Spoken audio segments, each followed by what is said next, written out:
Now, the time for talking is over. After months of campaigning and millions of dollars spent, the choice is in your hands. This morning, we have complete CBS 4 News coverage of Election Day in campaign 2014. It's Florida, so you know what that means. Anything can happen, and we are now less than 1 hour away from the polls opening here in South Florida. And there are several key races and issues on the ballot, but the spotlight is focused on the heated governor's race between Republican incumbent Rick Scott and Democrat Charlie Crist. Let's get out to CBS 4's Natalia Zaya joining us live from Miami-Dade election headquarters with much more on this very important race. Natalia, good morning. Good morning to you. Yeah, election headquarters already buzzing this morning. The polls open, as you said, in just about an hour. And here, the employees, the volunteers, they're all here. They are getting everything ready to go. 812 precincts across Miami-Dade County, and elections managers say they will be ready. And of course, the big talker in this election is the governor's race. We are going to work together and we are going to grow together. That's what Charlie Crist means to you. They brought out the big names for the big push. Former President Bill Clinton at UCF in Orlando supporting Democrat Charlie Crist.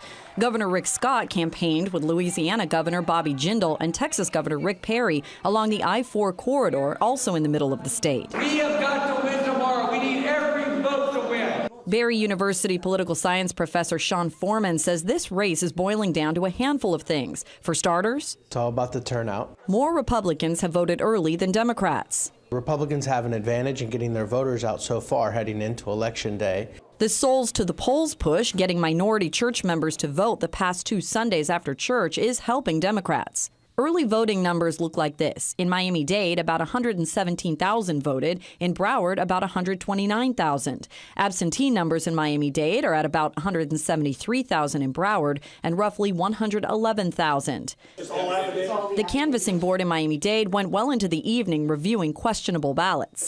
A red stamp for illegal ballots and green for the legal ones. This help center for poll workers is ready to go, and all of the voting machines are in place. They turn on the lights and they're ready to accept voters promptly at 7 a.m. In Broward, last-minute touches are underway. Setup will finish this morning. And across the state, Do anything with your signature so I can verify? Last-minute absentee ballots were hand-delivered. I like to wait and so I can see all of the advertisements. And how about those ads? They were plentiful and expensive. Scott's camp, according to Foreman, spent about $100 million in ads. Crist's camp, $50 million. When you have a 2-to-1 advantage, that does help Rick Scott because he was able to beat up on Charlie Crist. But Foreman says more than anything, with about 4.6 million Democrats registered in the state and 4.2 Republicans and a 3 million registered independent voters, it's coming down to the independents.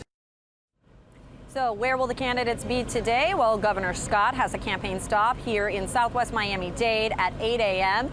Governor Crist spending most of his day in St. Petersburg, but both making many stops. They're going to try to lobby for those undecided voters to go in and vote for them. If you'd like more information about voting in South Florida, just go to our website, cbsmiami.com/politics. Natalia Zaya, CBS 4 this morning.